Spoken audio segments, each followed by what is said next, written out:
Hi guys, and welcome back to my YouTube channel. My name is Selo. Please do not forget to like, subscribe and also share this video. Social media users have expressed their disappointment and shock after it was allegedly revealed that singer Kelly Khumalo and sister Zandile Khumalo have signed a documentary deal worth 22 million rands with Netflix. This comes after entertainment blogger Musa Khawula alleged that the deal is to produce a documentary on what transpired inside the house the night Senzo Meyiwa was killed.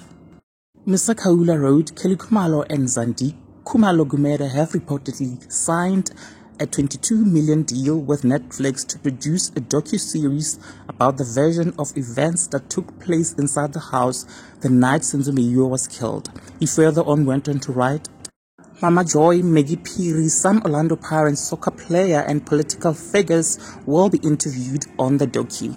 The Netflix series is expected to start shooting soon and airing just after the Kelly Khumalo show finishes on Showmax, you guys. Now do engage with me in the comment section below. Like, share and subscribe. I'll see you on my next upload. Thank you so much.